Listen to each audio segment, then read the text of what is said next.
Hey YouTube, Eric with Creative Metals here. I just wanted to do a little intro, introduce myself to the channel, how this whole thing came about. So instead of just seeing some of the products that get made, let you see a little bit of the shop and the machines that make it all happen. Starting with this one right here. This is a mid-70s South Bend 10K. This was the first machine I bought. This was the entrance to the rabbit hole that seems to be never ending. Been a great machine, learned everything I know on it, and I knew nothing when I bought it, nothing at all. It's a 220 single phase machine, and yeah, the way you see it is the way I got it. That's original paint, everything. Another feature that was put on this machine was a rheostat. So being that this is old school, a lot like the South Bend lathe, you would typically change your shivs, change your belt on the shivs for different speeds. Now I can change the speed by simply turning the rheostat here and knocking it down a little bit. You lose a little torque by doing that, but for most parts you can get away with it. So that's been a really good machine. That was another adventure down into the rabbit hole. Before we go any further with that, I want to point something out. Everything in this shop is all LED lights. And if camera guy Steve pans back on a certain area, he'll know what I'm talking about here. This is pretty well lit up in here, so I thought. Camera guy Steve come up with a little solution. These high bay lights you see above me, he was kind enough to donate them to Creative Metals. And if we focus on the bridge port here, you'll see the difference when we turn them on. They're currently off. So you can see it really lights up this workspace a lot. So if you're in your shop and you feel like you have inadequate light, it might not be a bad idea to look into something like that. I felt I had good lighting in here, but until you turn them on and off, now I'll turn them off, you can see the difference. It's a game changer. So it might be something worth looking into if you're having a lighting problem in your shop. Moving on down the line, this is the latest addition to the shop. This is a 1966 Clausing. Yeah, everything in this shop is old. There's actually only one machine in here that's new, one. 1966, this weighs right around 2,000 pounds as well. It's heavy, there's a lot of iron there. This has a 13-inch swing on the chuck. This has about a 3-foot workspace on the bed. And like everything else, it needed some work too. I gotta give a shout out to my stepdad, Ron.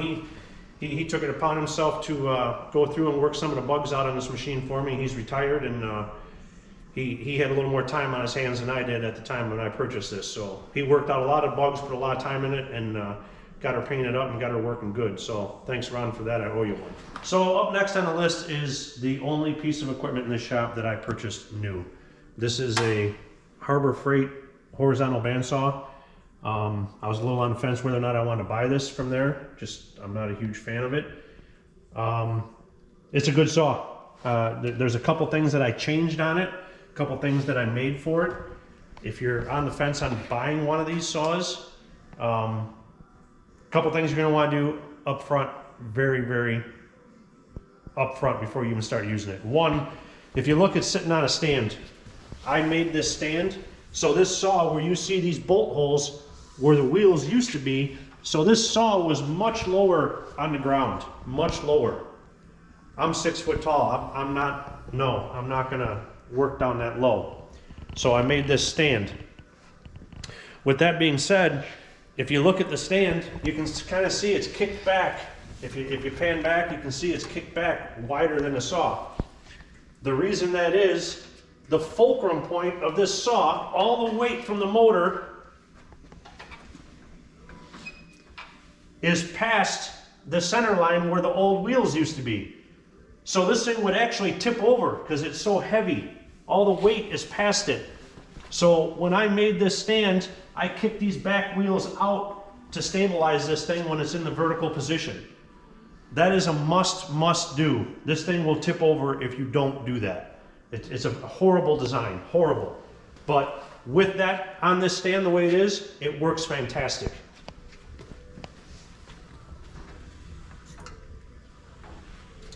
And actually why I got this up, cameraman Steve can shoot in on this plate here. This plate, you'll notice when the blade comes down,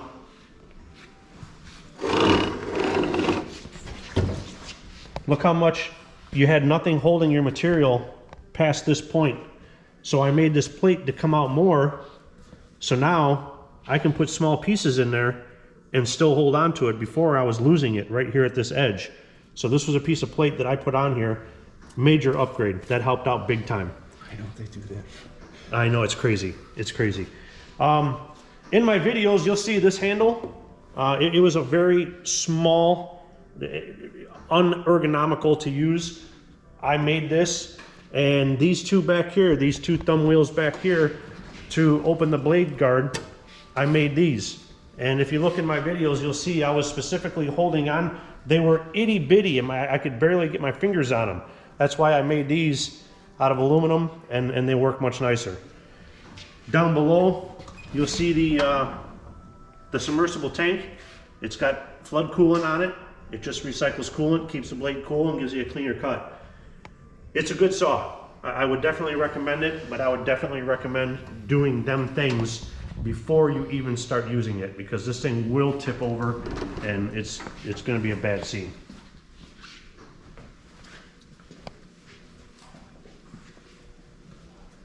And I don't know if cameraman Steve can get a visual, but I'm 6 foot, and you can kind of see where the work table is to my height, where if it was not on that cart, that work table would be right about here. So it was, I don't know, apparently across the pond they're not very tall. So, recommend it. On to the next one. This guy here, three-phase. This was a band filer that somebody converted over to a band saw. Nice machine. I haven't got it exactly where I want it yet, but it does work really good. I want to make a fence for it so that I got a nice straight edge to put stuff on. It does have a really nice big table on it. It's solid. I'm guessing, I really don't know the year of this. I'm gonna guess late 60s, early 70s, just by the looks of it. And just the way this thing is made, you just don't see stuff like that. It's crazy. I did put new tires on it when I bought it. You can see them.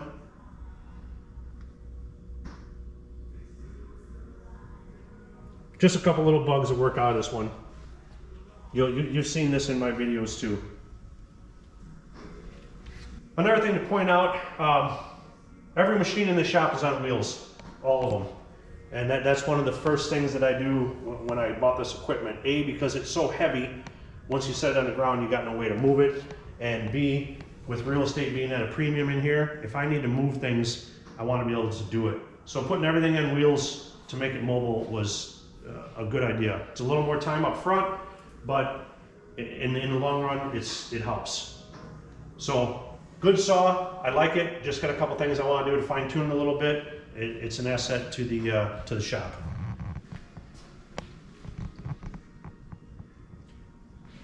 Next to it, 6x36 Hammond belt sander. This thing will rip your arm off and hand it back to you. While cameraman Steve is there, I'll open this up. You can see it's just crazy how these things were made back then. This was a late 60s, early 70s machine as well. Everything on this thing is cast iron. There's not one piece of plastic on this machine. The motor, you might as well put a small block Chevy down there. That thing is just ridiculous. That's a 5 horsepower, 3-phase motor. So if you think you're gonna stall that belt down, you will not. It's either gonna rip the belt in half or rip a piece out of your hand. Very nice machine, heavy. It's about 900 pounds, believe it or not. These are the machines that invented OSHA. Yeah, OSHA, right? This is, yeah, you look, it's on wheels as well. Everything's on wheels. You built that too? Yep, the frame that it's on, I built that. That was something that was pillaged from somebody else. I cut it in half, shortened it, re-welded it, and it works out great. It was like it was meant for it, really. It couldn't have worked out any better. But a very nice piece. I mean, it's kind of overkill for what I need, but I'd rather have it and not need it than need it and not have it. And where cameraman Steve is, you'll see phase converters. I run phase converters and VFDs in my shop. I have good luck with both of them. Everybody has mixed opinions on them, and that's fine. I'm just saying from my experience, I've had really good luck with them, so I just keep running with it. A little further on down the rabbit hole, you see how deep this rabbit hole gets? This is a surface grinder, 6x12 Herrig surface grinder. It is also 3-phase, 220. It has a magnetic chuck. Pretty cool little machine. Believe it or not, it's a little more complex than you think to run it. It's not as big and bulky with all the crazy knobs like the Bridgeport or the lathe, but if you can't rub your belly and pat your head at the same time, you're probably not going to be able to run this machine. With that being said, this Y-axis goes in and out, and then your X goes this way, but you're doing both at the same time. So you're cranking in your X and working, or I'm sorry, cranking in your Y and cranking your X back and forth. So you can kind of see how easy it would be to get confused here. But once you get going on it, it's not too bad. This machine, this is like a last process machine. This is going to put that perfect finish on a part that you got some machine marks in from the bit or whatever it may be. Or if you wanted to make some real thin shims, this would be the machine you would do it with. And this whole thing is a magnet. So all you do is flip that switch, and whatever you put on there, steel, it's going to hold it. I mean, you could literally, you put a piece of steel and turn that on, you hook your truck up to it, you ain't going to pull it off of there. You'll probably pull the machine over before it comes off of that magnet. Very, very strong. Not everybody needs this in their shop, but it's nice. You don't use it every day, but there's a few, and you will see this in my videos. I've used it a couple times in there, and you'll see it and the finish that it produces. Pretty cool machine. And it's about 1,000 pounds. It doesn't look like it, but it's actually really heavy. The stand it's sitting on, I made that as well. Adjustable wheels, you can wheel it to where you need it, bring the legs down, so it's actually sitting on legs, not the wheels right now. And the wheels came from Harbor Freight, Amazon. They're the exact same wheels. If cameraman pans over to his right, they're the same ones on that saw right there. And actually the closing lathe has the similar ones, just heavier capacity. So this is kind of what makes everything happen here at Creative Metals. Working our way around the shop here, we're kind of out of the work area now. All the machines are over on the opposite side and behind cameraman Steve there. And coming around this bar area, this is a lot of the world's problems got solved with this bar. You guys just don't know it. I made this was all made from scratch. This was actually a lot of leftover lumber from jobs, and the top is actually 3/4 tongue and groove hardwood flooring that was left over from my house. This was just something I kind of compiled together to just have a little sitting area out here and think, drink, relax, whatever, it works. And coming on down the line, whether it's a big deal or not, there is a bathroom in the shop. But also behind this door is not only the bathroom. I factored in putting a compressor in the bathroom. So these walls on the bathroom are all insulated. So when the compressor kicks on and the door is shut, it makes it a lot quieter, a lot quieter.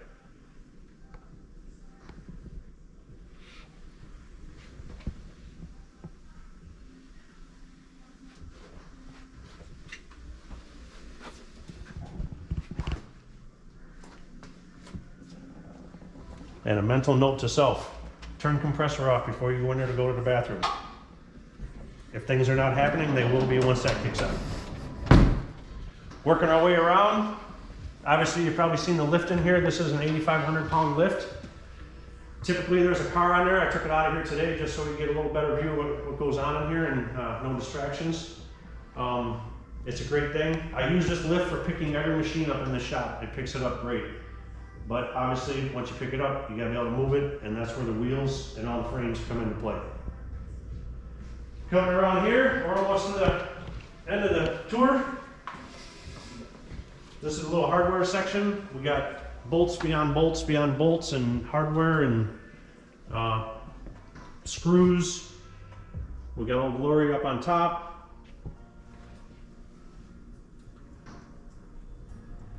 And if cameraman Steve pans over to the left a little bit, there's a gaggle of MIG, TIG, stick, plasma cutters. We can make all kinds of sparks and arcs just with that pile of stuff right there. Everybody's got their wall of storage and things that they just in case might need. Well, that's a whole wall of just in case.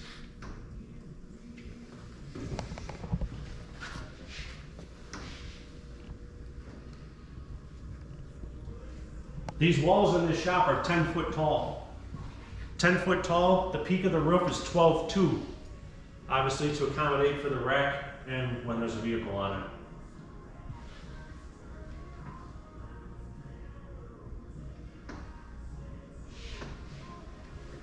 I think cameraman Steve just kind of doing a little panoramic view here, give you an idea of what it takes to get around in here.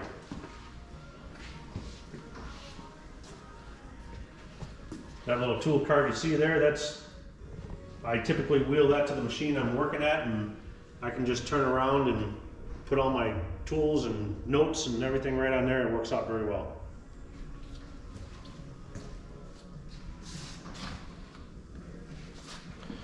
Last but not least, this table and we have a love-hate relationship. This table was, I made this table for welding way before this stuff came into the picture. If you notice, there's no workbench in this shop on any wall. This is my workbench. It is mobile, and like everything else in here, it's ridiculously heavy. The theory behind this table was when I go to weld something, I can put these clamps wherever I want and hold work down. That's why these grooves are in here. That's why it's an open table. So no matter where I have work, I can clamp it down versus having a bench up against a wall where you only have the front to get to. Since I don't have a bench on a wall, this thing's kind of became a mobile workstation for this nice light duty vise here. You can imagine how heavy that is. It's kind of ignorant. And actually these jaws, these aluminum jaws, were made on my page as well. You can find them there. To the right of cameraman Steve is a Dake arbor press. I completely took it all apart and had it media blasted and rebuilt it, and it's a beautiful thing. It works fantastic. Unfortunately, yep, it's heavy too. Yeah, one guy's not going to pick that up. Coming around, we got another Dake arbor press here, smaller one. Same thing as the big guy over there, just much smaller version. A little more user friendly. Belt sander wire wheel, it's pretty self-explanatory what that's for. And this last piece here, which was kind of a recent addition. This is just a Harbor Freight buffing motor that I put deburring wheels on. So after I'm done machining something, instead of spending a lot of time hand filing, there's different grades of wheels to knock the burrs off and really not take off any metal. If you don't have one in your shop, it might be a good idea to give her a go. I like it a lot. I don't have no complaint with it. Everything you see in this shop, I can't say there's one thing in here that I'd be like, no, I really don't need that. I use everything in here. Some of it more than others, but it's all in here for a reason. And I don't have the real estate to have things in here that I don't use. So this is it. This is what makes Creative Metals happen. And before I forget, cameraman Steve for all the help he's given me building some of these 3D printed stuff and lights. And by the way, this shop is heated and air conditioned. Thanks to cameraman Steve, he played a role in that. This hammer here, go to YouTube, look up Spine Sales. That guy does some amazing work. He's very talented. He's a hell of a nice guy. And on TikTok, he is ArcStar76. He casts these lead hammers, does an awesome job, and his channel is very, very good. He does some amazing work, and he's been kind of an inspiration for me to start this channel. So reach out to him on YouTube, Spine Sales, TikTok, ArcStar76. A lot of good knowledge there. You'll learn something from there. That's all I got.